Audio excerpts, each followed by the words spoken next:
What's up, Facebook? Gringo's doing it again. YouTube, we're live. This ain't really happened before. We've been on both at the same time. It's pretty cool. You guys can hit us up in the comments there. There's an Anna Fitzgerald. She says, hey, is someone? Oh, shit. We just went live. Huh?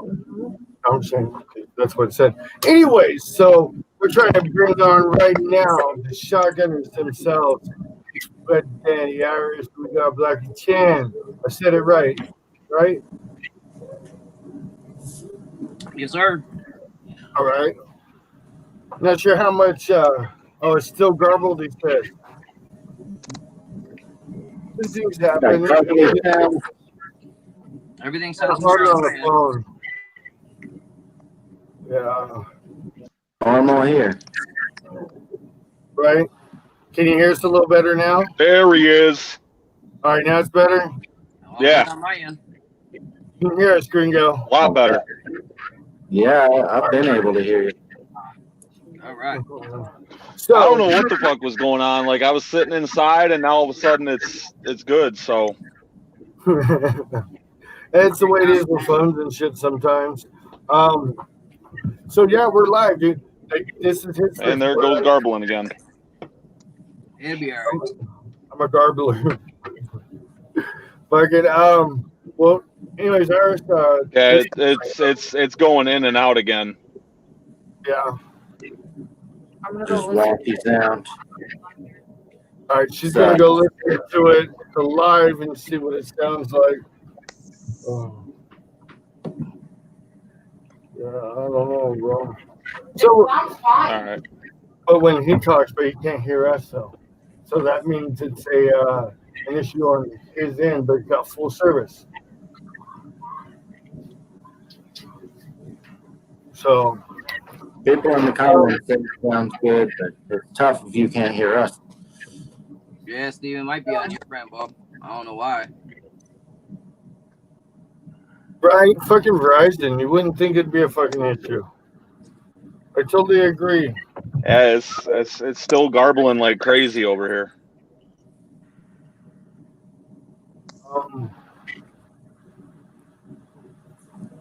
I mean, so what you guys want to do? I mean, I can't make. Oh. what are you thinking, Irish? Well, hopefully you can reconnect, try again. Okay. Everything's clear on my end. Right, and that's what they're saying on the live too in the comments there. Right. Yeah, it's not shit. Because like he's the one member of Shotgunners I know the least about. Right. Because I've already done one interview with you. Right. So I was really looking forward to. Hopefully we're good. Are we good? Everyone's saying we're good. I'm just checking with him. I think we're gargled. Steve, how we doing? Better?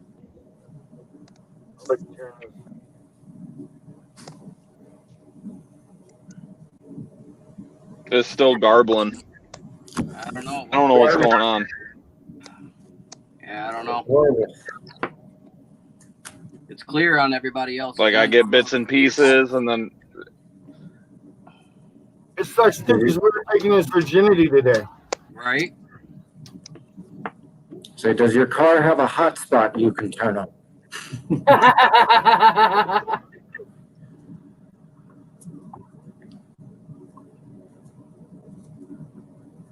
yeah, I can get like bits and pieces, and then it cuts out and glitch and everything in between.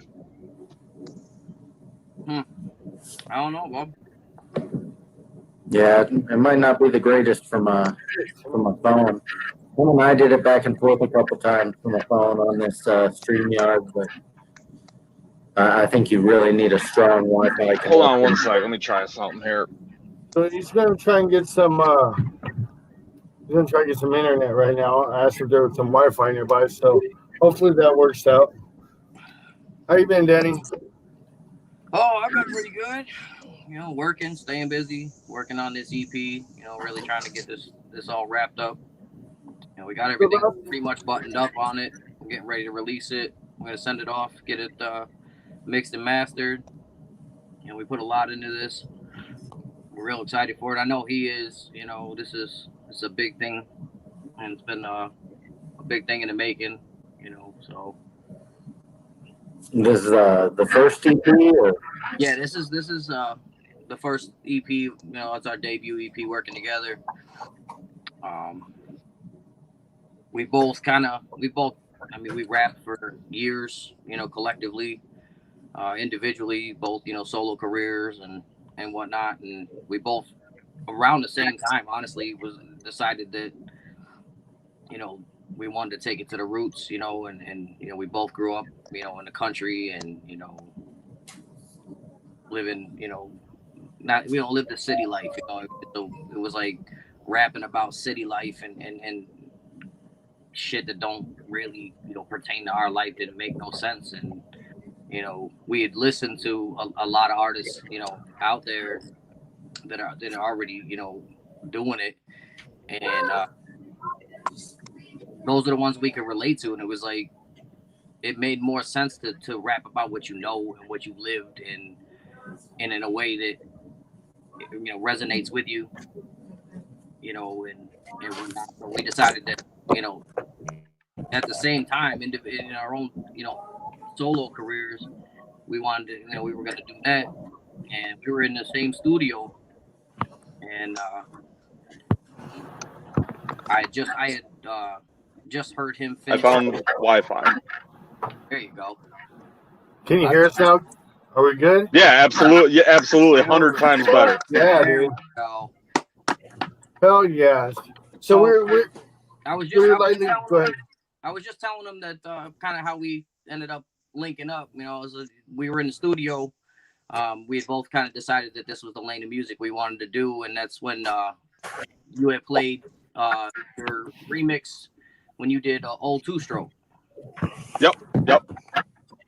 And I actually it was funny because like the name Shotgunners was kind of like a rib, like we were just like ha ha ha, and then it's like wait a minute, it's like why don't we actually go with that, and like it just kind of evolved from there.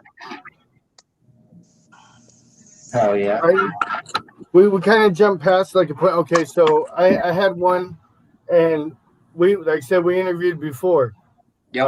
I've had it's King Irish, and when I saw you start going towards what you guys are doing now, the country rap and everything else, but knowing where you came on the Juggalo thing, I was highly interested in how it came about, and then I saw you make a post yesterday, today, or something, where you're talking about you know the shit that don't define you and shit. You know what I mean? I wanted to touch upon that with you. My stance on it is like music in general. I will make whatever music you know hits and resonates with me. I mean, hell, we could put out a freaking rock album just for the hell of it. You know what I mean? But it's all you know. I mean, everything resonates in one way or another. Like I don't regret or have any you know any regrets on making the Juggalo music and the Juggalo scene. I mean, I got my start there. You know, the Juggalo showed me a lot of love and you know gave me a platform. I mean, I made it to play in the Gathering. You know what I mean? Like it was a great run. I loved doing it. I just felt like I hit a point after you know I lost my mom, and like after she passed, I just kind of hit this point in life where it didn't sit the same for me no more. And I decided I wanted to do something that would really make my mom proud, and that she would, you know, that she would listen to. I mean, she owned all my projects, but you know, this is something I know that she would listen to, and that she would, you know, it would resonate more with her. She raised me in a country setting. She raised me around horse farms and stuff like that. So I wanted to do something that was more home. You know, it talked about where I came from and you know how I live my life. And you know, I like I said, I met Steve and we linked up, and we grew up similar. You know, as far as being in the country and rapping. You know, we just that was the lane that hit the most for us. That like was the easiest for us to talk about our lives, how we grew up, how we live now, You know, so it Right. wasn't one of those like I never just turned my back and was like, yo, fuck it, I don't fuck with juggalos anymore or nothing like that. Like my friends list hasn't changed. I haven't gone through and like cleared out juggalos because I'm doing this now. You know what I mean? Like Right. they gave me my start and it's all love. It shows growth. Yeah. That's all it is. It just shows growth in you as an artist and as a person. You know, you went through a situation, you wanted things to be more of what you were about. You know, and I knew you were into a lot of different music from the last interview. I ain't gonna lie, I fucking went back and rewatched it today. That shit was like over a year ago. You know? So I think we caught up here. What were you doing? See, what were you doing before you and you linked up with Irish here? So basically, I started doing rap. I would write stuff like when I was like 16, and like my first stab at writing music was like I thought like you had to use like a lot of cuss words and shit, and it was very like elementary, and like I just felt like people didn't really like see any potential in me, and like as time went by, I kind of evolved, you know, my writing. And it was actually a guy named Mike Miller. He goes by Bloody D. Shout out to him. He was the first one to encourage me to get in the booth and actually lay something down. And from there, it snowballed. Like every track from there on out, I just got better and better and better. And I worked with a lot of different people, and just nothing clicked as far as like what me and Irish have accomplished in such a short amount of time. And you know, it's all organic, and it feels like home to me. You know, it's not something that feels fake. It's not something that, you know, we're trying to put a facade on. And you know, it's what we live and it's what we breathe. So I mean, you know, it just everything feels, you know, good, and it's like good to be accomplishing things and making things happen. You know, Right. What do you got here, Gringo? Plus the new Broadnax album really kind of lit a fire under our asses. Like, hey, this can be achieved, you know. Like I had never heard of him before that album, and like now I'm going back and I'm finding like all of his older shit, and like, you know, older A-Cal and, you know, Struggle Jennings, Demon Jones, stuff like that, and it's like, wow, you know, where was I when all this shit came out? Right.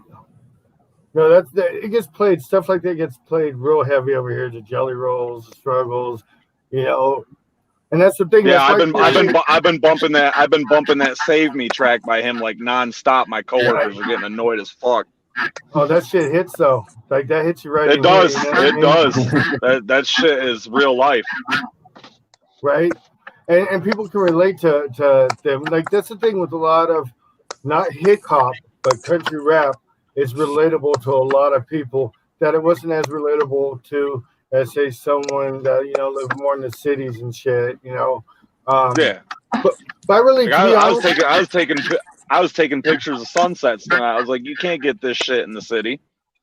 Right. You can't get like you can't get the rolling hills and shit like that. It's beautiful. Right. You know, it wasn't that big of a surprise. It wasn't that big of a surprise to see the new direction because I knew Dan first, and to watch him, and then he's going into the you know, the country rap and stuff. It made sense to me because me being a juggalo, you know, I'm into all this other stuff too. You know what I mean? I still have that touch. So you guys make things that are relatable. That first track you guys dropped, I like that remix to "Got Hell Dirt yeah. on My Boots." Hell yeah. I worked in an Italian place in Shelby, North Carolina, and we had this brother about my age and stuff working with me. And every time the song came on the radio, dude, he was on it. And he didn't come on for an hour. He was back there just singing to it all the time. So when you guys did that shit always hits me back there. I'm like, this motherfucker. I used to live like 30 minutes about 30 minutes north of Shelby. Morganton area. Okay. I swear to God, I should have been born down there because like everything down there is just like how life should be. Like everybody, you know, respects everybody. You know, they help you out when you're down and out. be having a shitty day, somebody asks you, "Hey, how's it going?" Just trying to make small talk. Like I think society's forgotten how to do that. Like as a whole. No, most definitely. Not everyone wearing masks and not talking to anybody. Yeah, amen.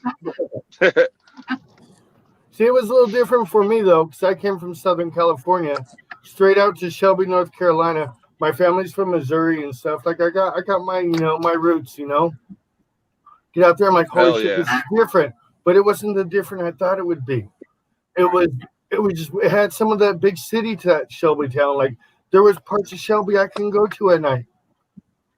And then there was a city outside of there that they all look the same. I'll just say it like that, and that just explains everything. Like it was a trip there for me and there, but I know we were like, I don't know. I know a lot of North Carolina's a lot more, not as crazy as that, What was that city that you lived in? It's a foodie place down there. I can't remember the name of the damn city though. Hickory? No, I've been to Hickory before. Don't get me started on Hickory. Is it more south or more west? I don't know. It starts with an A though. Asheboro? No. What's it? No. Or Asheville? Oh, it's like a foodie place. It's like San Francisco of North Carolina. That's what it was. That's what I was told. There's a few parts that could qualify for that. But that place it was beautiful though. I had to walk 12 miles to work. And instead of going on the roads, I went on lonely ass railroad tracks over these steep gorges and stuff. And then I would see like the where they're hunting duck, hunting deer, the deer stands and everything like that. And I'm always like, damn, I hope I don't get shot. I was hoping I didn't hear dueling banjos and shit. Like it freaked me out a little bit. But it was beautiful. That's the thing. They ain't scared about owning guns down there. No, not at all. Hell no. Unlike New York. You guys are way more country than I am, because when I went to North Carolina, as soon as I heard guns popping off and shit, I was hitting the ground wishing I had mine. I felt like back home and shit. And they're like, "Oh, what are you doing?" And I'm like, "Bro, dude, they're shooting guns." And they're like, "We target practice out here." I'm like, "Oh, what the fuck?" Like, okay, that's cool. I like this. But the humidity sucked out there. Yeah. Hell yeah. Fuck humidity. But we were going on one of our Gonzo rants here. So you guys got together and started working together. What made you go with that remix first? I think it was just we had found both beats, and that was the one I think we ended up recording first. And I mean, I'd heard that beat before, but I didn't thought of using it, and then like he brought it back up as like something he had found, and I was like, all right, let's do something with that. But truth be told, we recorded both of those songs the same day. Yep. Really? Yep. Wait, I think I knew that. Like one session. Yeah, we recorded both of those songs the same day, and Dirt on My Boots ended up getting mixed and mastered first, so we ended up releasing that one. And then Goddamn Yankee was shortly after that. Which is a very, very interesting title, because most people would think they're talking shit about Yankee, right? That's but it's the total opposite. It's a great song. Steve, why don't you take this one? Oh shit! I hate explaining it because like some people don't get it. I mean, "Damn Yankee" is a term that this was because I drive truck. When I lived in North Carolina, I drove for KRD Transport. They haul like trash and shit. And one of the drivers, his name's Banjo. That's his CB handle. He called me "Damn Yankee" because one of the guys mentioned that I was originally from New York, and he's like, he's a damn Yankee, and they're like, but it's all good. They're like, because you're with us, so they're like, we'll take care of you and teach you, what you need to do on the job and shit. And from then on, just like I kind of rolled with that as like just a kind of a rib, and then I found the beat for that. It was actually a Riddick X beat, and I was just kind of I sat on it for a while, and I had the hook like kind of half-ass wrote because I was like, I don't know if I'm ever gonna do anything with it. And then like I pitched it to Irish, and I was like, dude, what do you think about this? And like we kind of went over it, and he's like, hey, that's actually really good. So we recorded it, and like some people are like, well, Damn Yankee is supposed to be talking shit about Northerners, and I'm like, well, I was like, I use it as a term because it's like I feel like I should have been born in the South because of how like my values of working hard and just trying to be a good person. It matches with their mentality down there a little bit more. So like when I hear Damn Yankee, I don't think of it as like an insult. I think of it as like it's like my mantra. It's like, all right, I was stuck up here, sadly. It's like I could have been down there, Right. But I mean, it's not so weird to hear and stuff. A lot of the what's that one girl's name? She's a country rapper, but she's from New Jersey and shit, talking about the farm stuff. Like a lot of people don't realize, like it's not just the South, it's not just the West, that there's farms and stuff everywhere. That way of living is out there. That's exactly why it is. But I think a lot of the like newer country music has like kind of glorified it as driving lifted trucks and drinking beer and trying to get some chick in your truck and shit like that. And it's like that's cool and all, but that's not what we represent. You forgot moonshine. Yep. You gotta have moonshine too. I love me some moonshine. I will not say no to that. I actually want to start brewing. I actually want to brew my own though. Yeah. Yeah, make some different flavors like nobody's ever heard of. That'd be cool. But anyway, I digress. I would call one of them "I Pissed My Pants." Well, no, I want to do like popcorn. Like Popcorn Sutton did, like he put like fruit and stuff in it. Like I want to do one like a dragon fruit, like something out of the norm. Like some Squidbillies. Fuck Squidward, fuck. You seen that show, the Squidbillies? They make this pine cone party liquor, man. It's like paint thinner. They're just getting wasted off of it. It's not a pine cone. It's not for the faint of heart. No. See, I'm glad. Moonshine is only good for two things. And it's funny because they said it in the Matrix, but it's true. It's only good for two things: degreasing engines and killing brain cells. Amen. Yeah. I remember the first time my ex ever smelled like the jar when I opened it. She's like, "It smells like bread," and I'm like, I was like, I didn't know what to say to that, but I took a fucking pull and I was like, "Here, try it."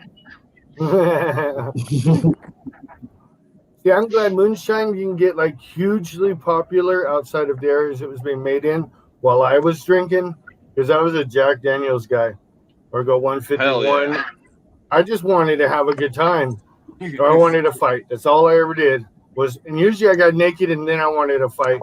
And they got a little awkward sometimes. That is the most white people shit I've ever heard right there. I want to get naked, then fight. Hey, it's psychology, bro. It is psychology. Because who wants to fight the naked drunk guy who's probably screaming at him, "I've raped dudes uglier than you." Right? It's tactic right there, you know what I mean? Because whatever you say don't count because you're super fucked up. Now imagine that on moonshine. That's probably amplified. Oh goodness. We have a few people that came on. We've had a few people that came on. Marcy Lynn says, "I'd love to live on a farm. It would seem relaxing." Street the Villain says, "My guys, salute." And we got Marshall the Respect. He's ready. He says, and if Fitzgerald had to lay down her kids. And apparently the living dead girl is dying out there. She must be listening and tuning in to. Hey, it's the true stories though. Like I had a best friend, and I had But he had a plaque on the wall that was actually a note from the landlord that said something about the mysterious naked dude running around trying to fight people and shit. Okay. Damn. You're like Zorro. Oh, They're gonna put a bounty out for you and shit. right, dude. It was he used it against me, but it was like he was proud of that shit though. He's fucking proud of it. I'm like, that's what's up. He was an ex-Jehovah's Witness, so like, I don't know. I guess I blew his mind, and he was like, "Fuck, I'm gonna hang out with you." Whatever savors his flavor. Hey, yeah, dude's a good dude though. I can't even say like, good dude. Anyways, so we went through those songs. People out of it. I thought you were a witness for life. I don't know. He wasn't. No, Right? I think because his mom got kicked out, he was technically able to leave. Ah. Ooh. It sounds legit. I don't know, but it sounds legit. Anyways, I wonder what you had to do to get that, you know? Like, that's probably high crimes right there. I think too many questions, Russ. I don't know, but so what do you guys got coming up? You dropped those two songs on us. You guys got a really good, like you said, organic push. Like I said, I've kind of been watching. I've been doing my inviting and everything else. Like, I've dug what you guys can do. You know, I hadn't met you before. We're taking your interview virginity today, Stephen Black there. But what do we got going? I died laughing if I seen a dude get naked to fight. I don't know if I should turn away or go live. And this was before people went live. This was MySpace days and shit. I stopped drinking and I did drugs. So. You keep doing that. That's the only reason people are gonna tune in is to see you get naked and try to fight somebody. Yeah, because I may or may not be wearing pants. I had promised I would not wear pants. God damn it. Just give me a warning so I can look away. Well, you know, I guess sometimes I gotta adjust my microphone. But as far as what we got coming up, I'll let Irish take that one. So we currently are just wrapping up the last of the EP. I think you got what verse or two? One verse.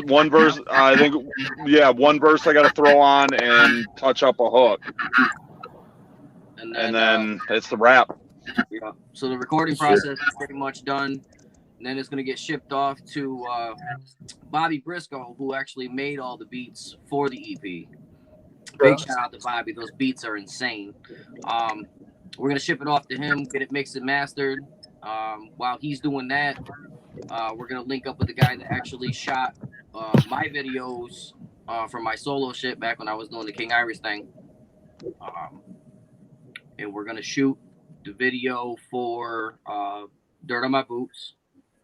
And then we're going to hopefully have a second video, which we're still debating which one that's going to be. But I think, if I'm not mistaken, we decided to go with Shotgun One for Me, right? Correct. Okay. I thought we had, didn't we have 3 videos, I thought? Yeah. But those okay, so we still got to decide on the other one. Absolutely.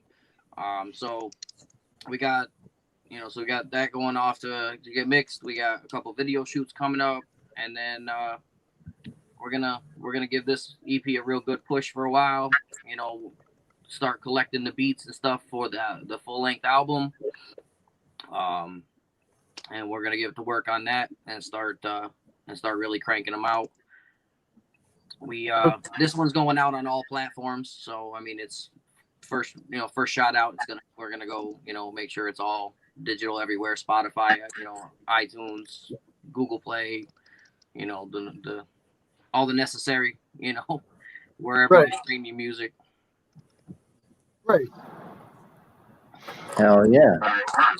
So, question is, so you guys, since you guys, recently have gotten together, this has just barely been going for last 3.5, 4 months. Yeah, I was giving it longer. Something like that. Yeah. So you guys haven't been able to go and perform together, right? Negative. Are you gonna do maybe a live together or something if things don't open up in your area? Oh yeah. Actually, a friend of mine, I got to get back in touch with him and find out when. But we may be doing playing a little shindig at a buddy of mine's property. He's gonna throw something together, and so we may be getting on that. If not, we're gonna probably do a live. I really hope that we can at least get into a venue when we do the EP release. At least be able to throw a single show together, get some people to come out, check it out and come party with us. And Give us that, and it'd give us some more stuff for like new fans and old fans to check out. In between releases and other stuff we got going on. They can see like what kind of energy we bring and all that good stuff. It's Right. good. Nice little intro to what y'all are about with the full length to come. All I heard was the full length to come. Okay, I'm not the only one then. Yeah, I think that's the only part I got too was the full length to come. No, I was saying a nice little introduction to what y'all are about with the EP, and then more to come with the full length. Yeah, absolutely. Yeah, Hell absolutely. So What's up? what do you think the differences are going to be in from what you guys used to do and solo to the energy and shit on stage now, doing what you're doing now with country rap? For me, I mean, the energy that's a pivotal part of just being an artist for me. I mean, like, being on that stage, that was my drug. Like, there's nothing like the adrenaline rush of being on the stage and just vibing with the crowd. So like that doesn't change. The only thing that's changed is the music, as far as that goes, and having Steven on stage with me, rocking that back and forth, and being able to vibe off of each other's energy. That adds a new element for me because it's always been solo. But I think that's only going to intensify it because like I get such a rush just from the crowd to have him on stage bringing his own set of energy and feeding off of that plus the crowd. Like it's only gonna get better. Like I Absolutely. I can't imagine not doing like shotgun, like goddamn Yankee, not jumping around like a jackass. You know what I mean? Right. Like, I'm just curious if there's going to be a different approach to it. That's very much. I think it's going to be a lot better in a sense that when I was doing my stuff before, it just seemed like it was like anybody can get on a stage and just do rhyming and stuff like that, but it takes a certain drive to get up there and do something that is yourself and it's not some fake shit. And knowing that not everybody there is going to feel it, but still go out there and put a fucking killer show on,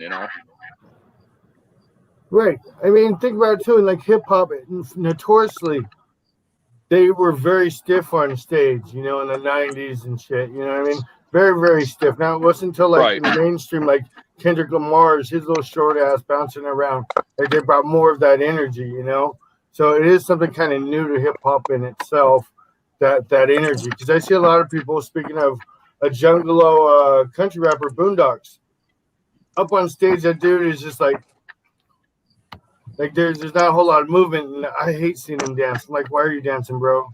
Don't do it. Just be the one dude that don't dance. All of the Boondocks, I'm just saying. All of the Boondocks, man. Boondocks is actually a really cool dude. Yeah. I got a picture of we actually did a show when he did what was that album? The Murder album. When he dropped that, he came to Rochester, and it was him. Who was it? Him, Blaze, and Lex, and Big Dustin was with him, and they were doing a signing over at like a record store, and I was already painted up, ready for the show, and they're like, "Yo, we need somebody to go pick them up." I hop in my Toyota Corolla, whip across Rochester, paint on, contacts in, the whole nine. I pick these guys up. Now they're painted up and ready, so it looks like you couldn't describe a clown car any better if you tried. Right. And That's dope. so I got Lex behind. That's awesome. I got Blaze over in the back passenger side, and there's Boondock sitting in the middle. Doesn't say a word the whole time. He's just staring straight ahead. Like, it's a trip though when you grow up, you listening to this shit and everything else, and you look in your rear view mirror and there's Boondock just staring at you. Right.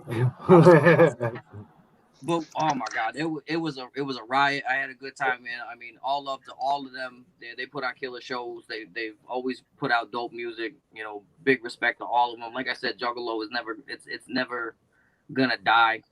It's never gonna be something like oh I don't fuck with that no more. It's just a different chapter. You know, it's a different chapter of my life. You know what I mean? Easily, yeah. Shows progress for you. Right. And there's nothing wrong with progress. So now when you guys do get a good out there and tour and stuff, you've played with some pretty big names, but in the country rap, who do you guys want to get out there? Who do you guys want to be on the same stage with? Like, do you have a list here? Shit. That's Here we go. All right. I'll give you. Here we go. Stephen Cookie Kirk, Broadneck, Ryan Upchurch, Jelly Roll, Struggle, Yellow Wolf, Demon Jones. Demon Jones, yeah. Hell. Moonshine Bandits, the Lax, Savannah Dexter. Who wouldn't share Savannah Dexter? Moonshine All I'm Bandits. saying is I'd love to be in a room with her for 5 minutes. She came in and steamrolled Katie Noel right the hell out of country. Oh my rap. god. They're gonna be putting Katie Noel on a fucking milk carton. No. She's about to fall off the face of the earth. Do they come autographed? Would you want one? Yeah. I barely know who she is. I mean, I kind of know, but The best I could do is wipe my ass with a Katie Noel autograph. I don't even know if I'd want it near me, man. It might make me sick. Like somebody that fucking toxic, like it would like make me sick by assimilation, you know? Right. I just thought That's like one thing that's really kind of, you know, stayed with me in 2020 is like, you know, trying to keep toxic people away from me. It's like we already got enough to deal with Corona. It's like I'm not trying to get that sickness in me as well, you know? Yep. How is it out there on the road, like being a trucker? That's what you said you do, right? You drive trucks? What was that last part? I'm sorry. I was saying, you said that you drive trucks, right? Like semis? Yeah, right now I'm a diesel mechanic. I work on them. I stopped driving to kind of be home and spend more time with my 2 kids. I was gonna say, because you know you got to be But, all I mean, over the country with this pandemic going on. Yeah, big It's respect. got to be weird being on the road right now.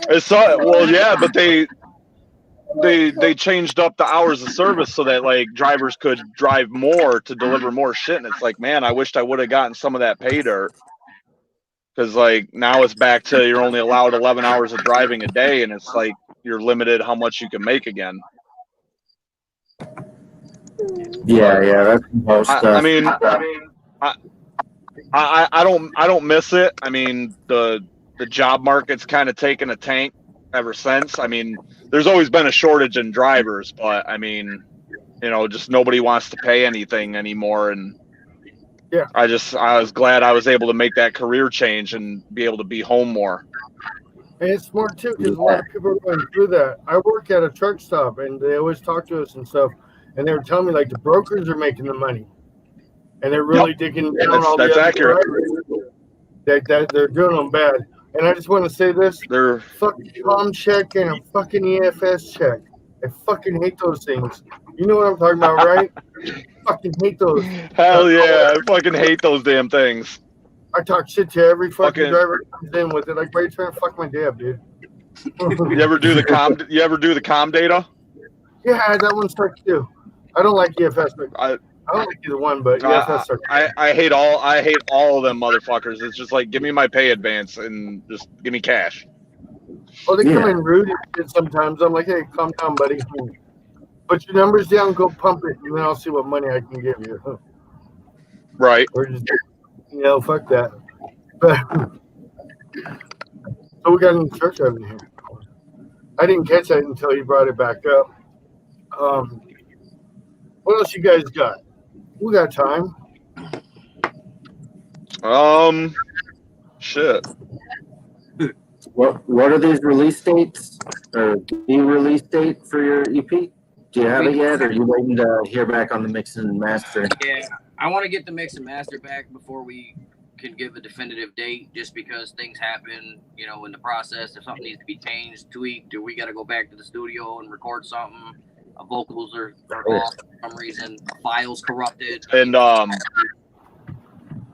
Bobby's power just went out for what, like 2 days or something. Yeah, now he's got power. So back. like he had to like reboot everything up, get moving again. So I mean, natural disasters, shit like that can stall anything. Oh Right. yeah. Yeah, absolutely. This is a whole year of shit getting stalled. So, yeah, I know for sure. It was kind of weird. It was weather at the end. Right. I mean, they got balls of steel for living down there in the Gulf, man, to like keep getting pounded every year. It ends up being like in California where like we don't give a shit about the earthquakes. Like, it's like You guys are on God's Etch a Sketch. Like we're used to it and shit, I think it's the same way down there. It's like it's part of the thrill and shit. Like, Sometimes no big deal. Yeah. But I mean, like, as far as a date, I can't give a definitive date. I would say it's looking somewhere like November. Awesome.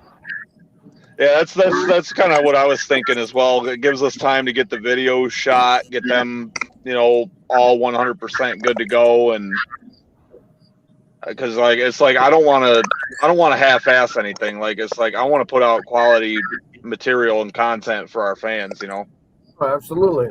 Oh yeah. And it's like if they can't understand that, then it's like I don't know, what you're expecting from us, especially with Corona, because like that has put everything, at a standstill. So it's like we're doing the best we can with what we have available at the time. That's not even counting distribution and shit and getting it out to all the sites because they're so far behind in all that bullshit all the time. So it makes sense. And you said in November, right? That's well, what we're hopefully by end of October we'll be on Sound Pulse Radio with Sinister and with Nasty Inc. Hell yeah. We'll get you guys to come back on and shit. Absolutely. Yeah, right?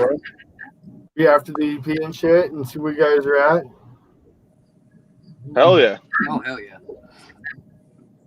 But always welcome. I like to bring people back. Oh, hell yeah. Yeah, that ends up doing some of our best shows. By the way, Irish, I see you're rocking the Sticker Stash shirt too, man. Yeah, I was just saying, what are you copying me? Nah, I went with the light gray today. By the way, shout out to Sticker Stash for the merch. Hell yeah. They do really good work. Anybody in the PA, like print shirts. What do they do? Works, all that. They're running the head shop. They're still doing a little bit here and there. They're still doing like stickers and stuff for like Jelly Roll. So big moves on their part. Big shout out. But anybody in the PA area, absolutely hit them up. Go down, get your glassware. Smoke up, whatever. But right.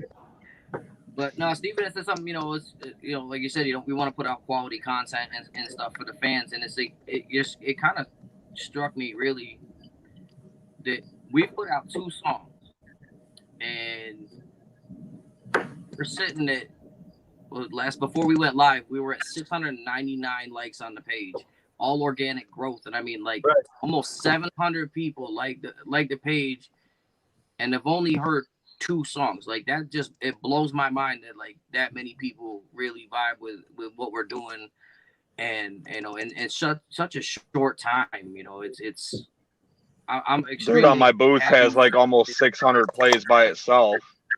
Yeah, didn't that one song get you up to 500?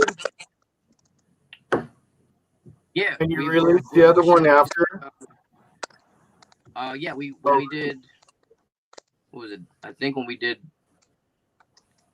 Yeah, we released Dirt on My Boots at like 300, I think, and then we said we were gonna release Goddamn Yankee at 500, and the push really drove it up there, and you know, we got the 500, and you know, I cut out for a minute. Apologies.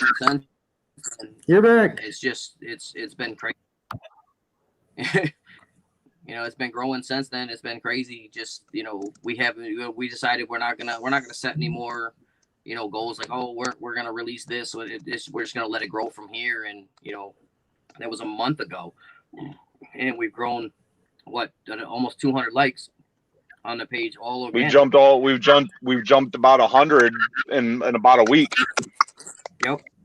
Yeah, this last week. So I mean, the word of mouth spreading. I mean, it's just, you know, trying to get everything done and get it released, and you know, put out the best music we can, and you know, music that we feel and that other people are feeling too.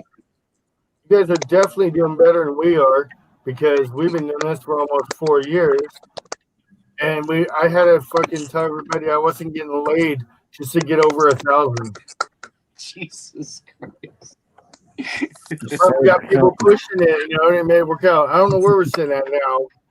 We're 1,000 something, I think. I don't know. But it's all organic, just like you guys, you know what I mean?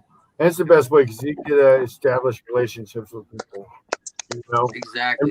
I'm not gonna do a like campaign. I'm not gonna pay for, you know, a bunch of people to see something and like it. Like I'll do a paid, you know, promotion for like a video that we dropped, or you know, like all the new singles out, you know, to try to push it. But as far as like, oh, let me just share the page and pay for it to be spread all over, nah, man, that's not me, that's not Steven. We don't get down like that. Like I'd rather sit at a genuine 1,000, you know, 700. I don't care. I'd rather sit at a genuine 700 where people found the page, or someone showed them the page, and they found, you know, they like the music, and they like the post, and they're there because they genuinely like it and they want to be. Because I mean, everybody knows you just click that like button again and poof, it goes away. You don't have to like the page no more. These people are hanging out, and everybody that's still rocking with us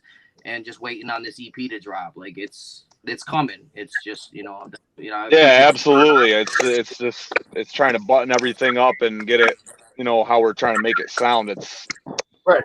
You know, some people don't understand like how intricate some of the shit is to get it, you know, where we want it. But I've seen so many things like that can be done with it, and it's just like, all right, it's worth the wait. Oh yeah. I got you. And it is, and you know, it kind of reflects like your patience in how you're moving, the patience on the sound and what you want with it being organic, which takes patience. It kind of reflects the type of music, the hard working, you know what I mean?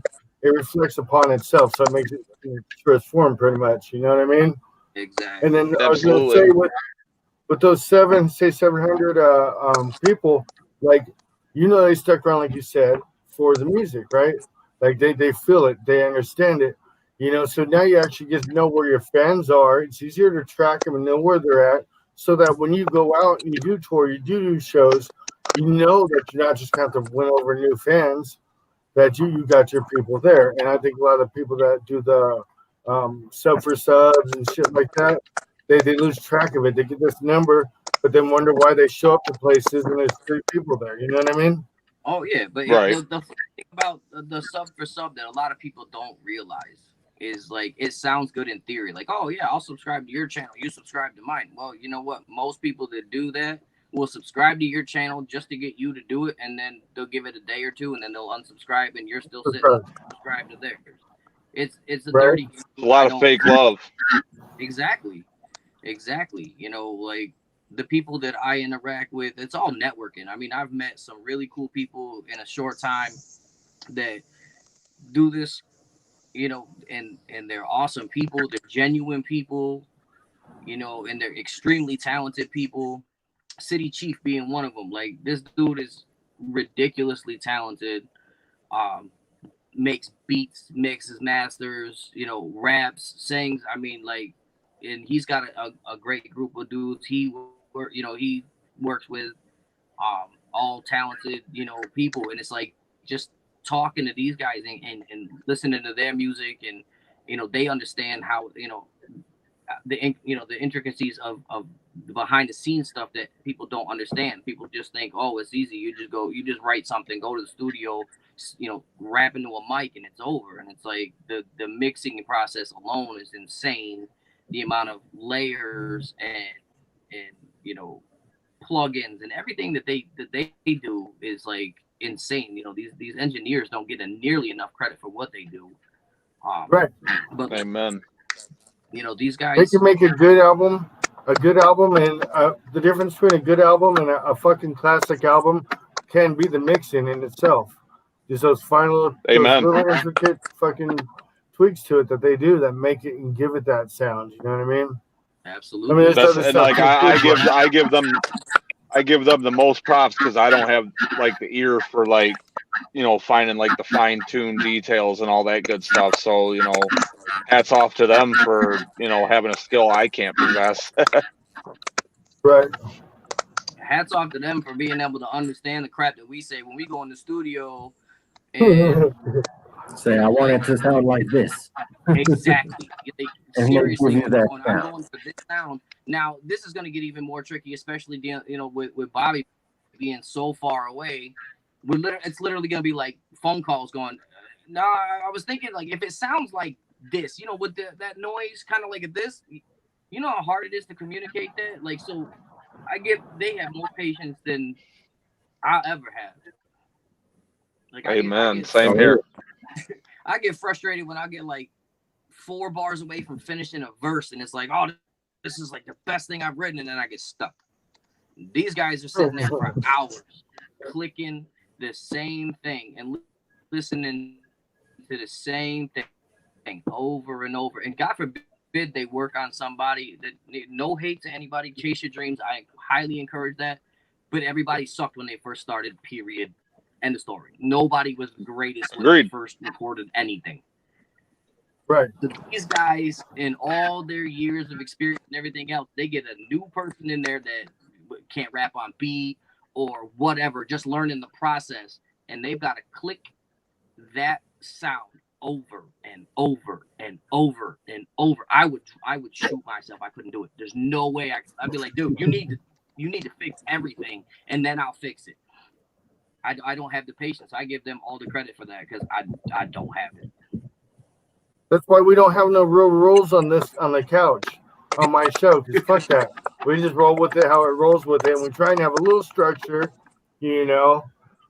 But yeah, fuck all that. Like, I couldn't do a normal interview, and I don't think most people can sit through a normal interview. You know what I mean? I don't want to ask the basic questions, but I typically don't want to ask you fucking your favorite flavor of fucking women's underwear and shit. You know what I mean? Like no hate out to other people and shit. You know, like you gotta Black find your licorice. mix. You eat black licorice? None. I actually don't mind it, but I just read that it can cause fucking heart problems. So, Yeah, like, well, write that off. Yeah, heart Write problems that off can the get list. pissed off. We're talking about the same black licorice? Any type of black licorice. Yeah, but really? What does that mean for? We did start with underwear. I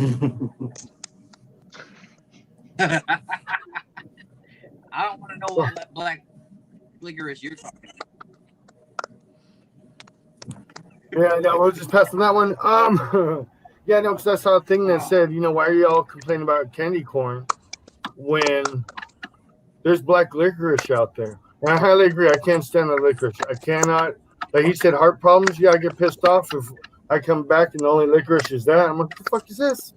No, I just don't like it. I don't know why. Candy corn is the creation of the devil. I will eat I can't do candy corn. Where it's at. Like the little pumpkins and the pumpkins. Yeah. Oh my god, my teeth are hurting just fucking hearing that. Oh, I know, man. Take all my teeth away. I'm gonna let sugar do it. I'll wait till they're on clearance after Halloween. As bad as eating circus. Stock up for the whole year. I bet if I go in my pantry, I got some candy corn from last year. Oof. I wouldn't boof it though. Just typing. All the candy corn was made like 50 years ago, and it's just stored in a silo. Like original Mike and Ike's, I can't do them. That shit's nasty. I like the tropical. The tropical Mike and Ike is bangerang. It's never gonna change. Yeah, it is. What's that, Danny? I didn't catch what you said, bro. What's up? I didn't catch what you said. Oh, I was just saying though, like it could be 50 years old and candy corn's still gonna taste like shit. If it was a brand new bag or 50 years old, that's still garbage. Hallelujah. I still end up beating the damn pumpkins. I don't know why they're fucking good. Or maybe I was just in the right mind frame. I don't know. No, what's really bad is like circus peanuts. Huh? Everything's better than the circus peanuts. Oh, those are fucking I actually don't mind circus peanuts. Oh, where's your... Oh, I put him on mute. Jesus. I didn't want to hear that. I put him on mute. You're on mute, bro. No. I just muted you, your circus fucking peanuts. You can come back now. God. Feeling incredibly left out right now. That's right. It happens. They're alienating our guests, Mike. Circus peanuts are like the equivalent of scraping off foot fungus from a leopard's foot. Yeah, that accidentally hit some caulking. Like in texture, Yeah. Yeah. I mean, not that I've ate much caulking. Hey, what you do in your personal life is none of my business. How much I made it. None of my business. I made it almost an hour without one joke of that persuasion. I'm proud of myself. Nope. Because I think I warned Danny like before the first interview and stuff like, hey bro, it can end up a really long game.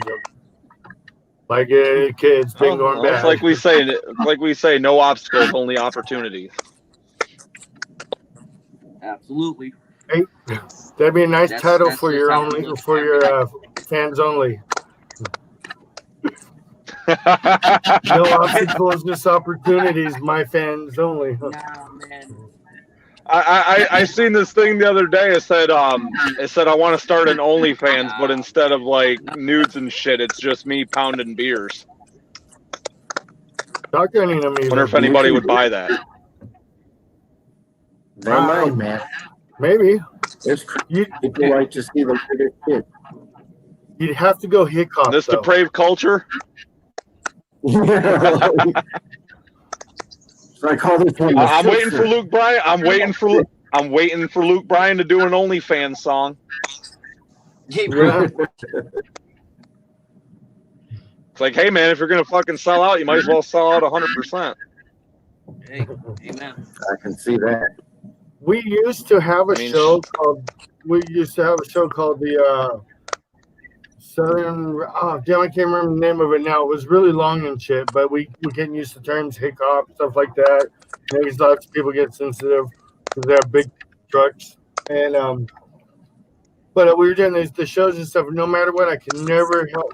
See, I love country rap, but like the big trucks, diesels, exhausts, and shit always got on my nerves. So Country rap rebel party. country rap rebel party, that's what it was called. That's what it was called. But it ended up being a lot of times a lot of shotgun chain jokes and shit. Couldn't help myself. I'm not touching that. I'm just gonna leave it alone. He had so Yeah, many She wants to promote here real quick. Have you guys listened to New Breed? Yeah. New Breed, I like dude. To I who? really like him.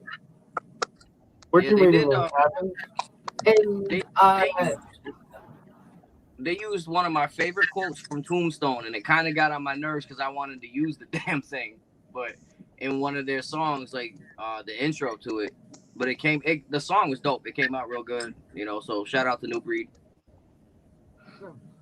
friends with him. I know. I know. Maybe special. You and homegrown.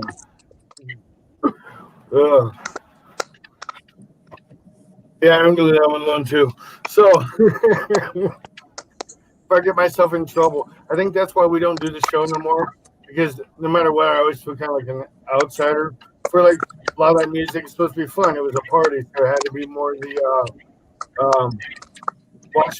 watch me buggy and shit. I mean, But I'm Watch me a, and Dougie. well, no, it's Jeez, watch they're me all- buggy. Like some of it, I really get. Go ahead. Go ahead. I'm gonna stop getting everybody in trouble. Because that's like seas you guys have to navigate and stuff. So I'm all about you guys' It's just success. it's like, I'm a firm believer in the each their own. I don't. If you got a big truck, cool. I mean, I want to lift mine, but not like 10 feet in the air. I mean, for Christ's sakes, I'm 5'3". What am I gonna do with it? Sit out of it and a damn, jetpack to get in it? You But, get her fucking you know, out I mean- Hey man, no obstacles, only opportunities. Yeah. But Yeah, right. I mean, but at the same time though, like some of them trucks, like they go out to the mud bogs and stuff, and watching that is crazy. Like these shit fuckers badass. put a lot of money into them damn trucks. Like Oh, there's yeah. trucks out there that cost more than houses. Yeah, to basically go out there and fucking wreck them. Oh yeah, Pretty much. the wrecks are great Because they got Kirby's compound out here, and like that's like there are guys that literally have a shop at their house, and that's all they do is build these old, beat up square bodies that can go in like 6 feet deep of mud, and it's just like that's insane. No, that It's shit's like I need to great. work. I need to work where they're working. Like Hey, I don't just actually. Right. watch that. My differences on it is just in the musical and stuff. Like Jelly Roll Struggle. You guys, you're talking about stuff you're going through. Everything like that. It's a repetitive big truck, moonshine. Oh, yeah, Kind of like what we were saying earlier. You know what I mean? It never really hit and resonated with it. well, it's when that's all you have to say, then people are gonna lose interest. I mean, how many songs can you make about my big truck and my lift kit and my camo this and that and whatever? It's like if that's the only thing you have that's like selling you as country, then you're trying too hard. Like that's why I love country music and as well as country rap though, because it's like there's so much more to it, and it's just when you can tell a story. When you talk about when I was growing up, fishing, and we did, we went, we used to go do this and hunting and what. There's so much more to living in the country and doing that. That like there's so much more you can say. So if the only thing you rapping about is your damn truck, how long do you think you're gonna hold on to it? Right. No, for sure. I don't jump on many interviews, but I had to be on this one because I'm a huge country rap fan and country music fan. Well, thank you. Right. But then you didn't salute him yet. Yeah, I have to put you guys off. She flips off every artist she comes on for. It don't matter who it is or whatever. She just comes on. She's like, They're like, okay, fuck you too. I'll tell you, you're number one too. It's cool. Right? That's the boss lady here. When it comes to the genre, it's funny because those that don't like it will say, "Oh, you know, it's so small and it's a dead genre." This genre is growing every damn day.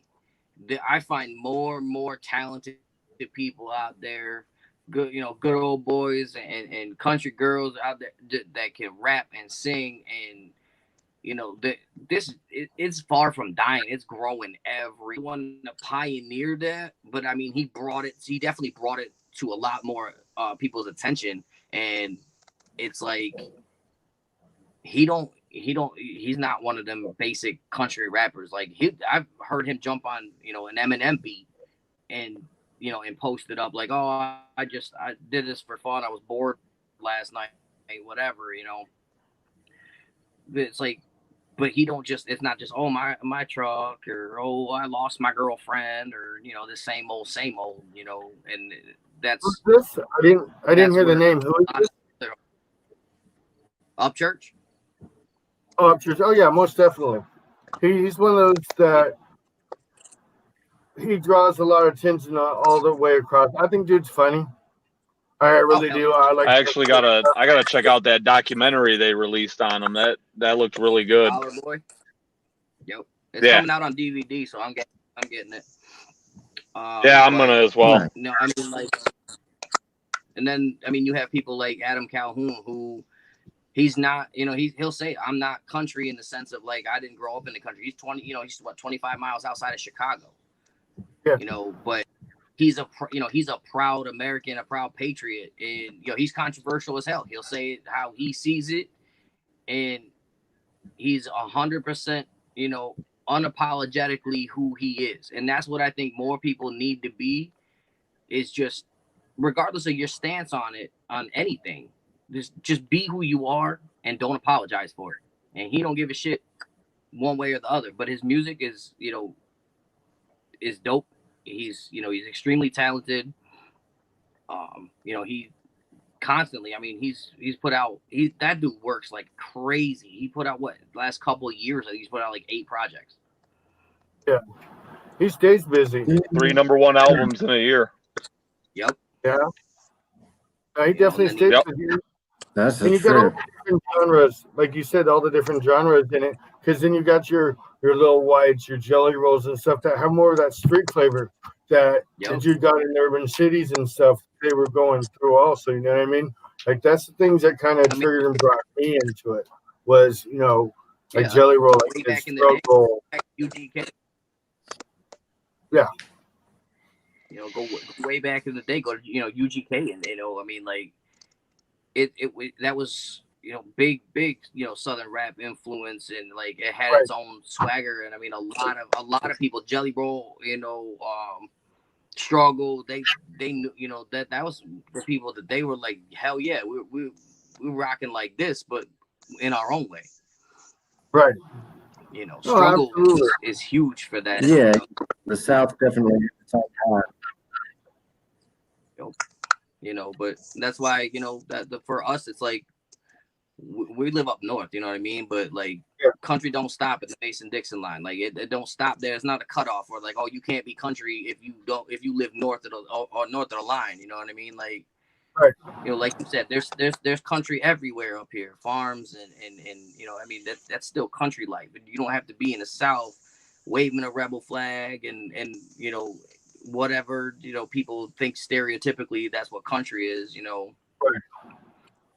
No, absolutely right. Because there's another group that's similar to you guys and kind of has made the path for you guys. They blaze the trail a little bit, and they actually come from where I was actually born. I grew up in San Bernardino, California, but I was born in Bakersfield, Moonshine Bandits.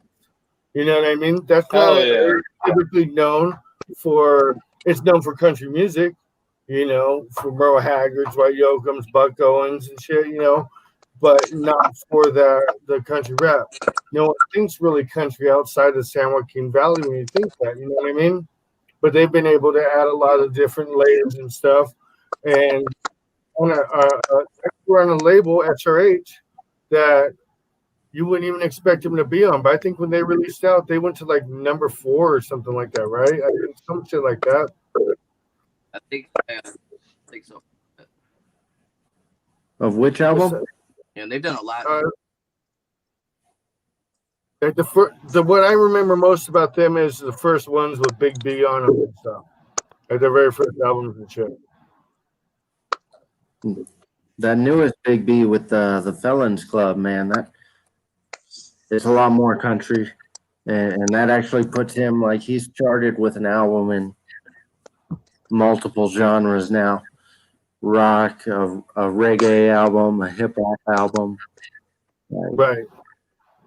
And it's crazy and think too back, like I point out to a lot of people, like probably for all the different genres that we're talking about here, was kind of the first one, Everlast.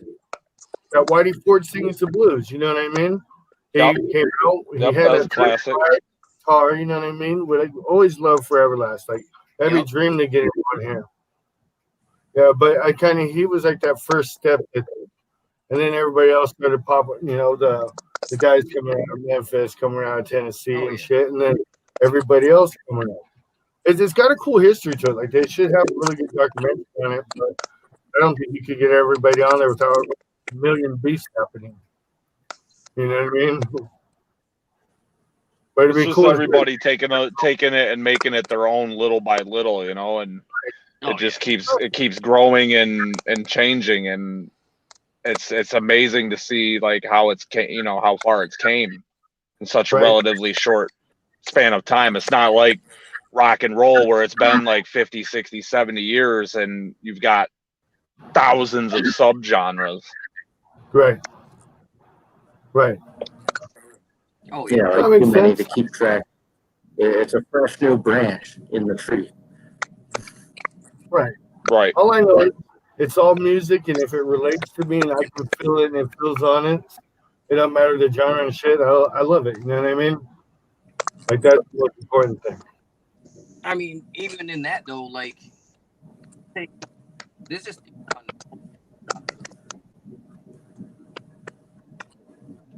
Lost you a bit there. Yeah, I don't think we heard you there, Dan. Right. Oh yeah, I mean, like that's the thing too. Is like my playlist like daily is so eclectic. It's insane. I listen to everything from I listen to rap. Yeah. The country to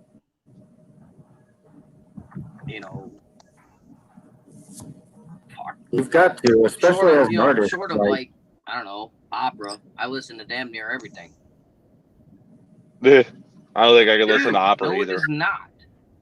Candy corn is disgusting. Right? Are you reading this shit? Are you reading it? And look, she totally just took over our shit.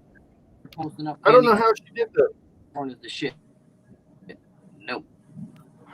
But yeah, I mean, my musical taste, as far as like, I strongly disagree. I was raised like on a lot of like old country, like Waylon Jennings.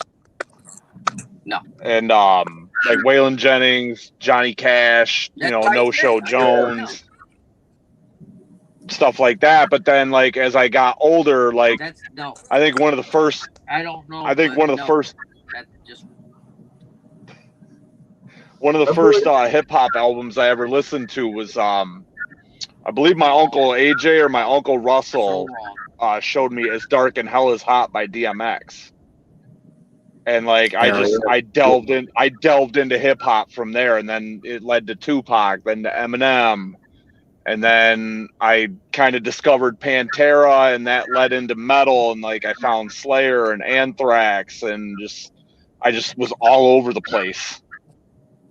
Oh yeah, and that's a good thing too. I mean, like for me, Southern California, I grew up on punk rock. My family and stuff are history of rock. I love the history of music. I fucking love Motorhead. So it really defined me like growing up, and then I got to the whole grunge thing. I'm 42, so I hit the whole grunge thing. A lot of appreciation for the Nirvana, Soundgarden, Alice in Chains, and stuff. Then I got into the new metal, and then I found Sublime, and then I got into that little stoner street shit, and into hip hop. And now you have a Gonzo. Yeah, Motorhead really bridged like me into like ska and like the Vandals, the Sex Pistols, stuff like that. So it was kind of a bridge into a little bit of punk, and just I've been everywhere. And then like I just been buying all the new country rap and stuff that's been coming out, and just kind of seeing what's out there and like who some of our colleagues are, so to speak. Right, no, absolutely. Gotta stay informed on it. But I would say, guys, we're at a minute 15. Past our usual about an hour. I love having you guys on. We had the Shotgunners on. Much love to you guys. Absolutely. Like, we'll stay promoting for you guys right now. We got you. You got us bought in. I got a lot of faith you guys are going to be kicking ass for a while in this. What we got going on here? Boom. I cannot believe you, Christina. Living Dead Girl. That's nasty. Gringo, thank you for coming on. Steven Black. Danny Irish. I almost called it. I'm DJ Gonzo. This is the couch. You watched it on YouTube. You watched it on Facebook. I hope you enjoyed it. We have a few people on here. Thanks for checking us out. Next Friday, we have Biomac. Did I say it right? You did, yeah. Okay, we got Biomac on. And week in 2 days. Right? Exciting things. Till next time, this is the couch. I'm DJ Gonzo. I'm old and it's my bedtime.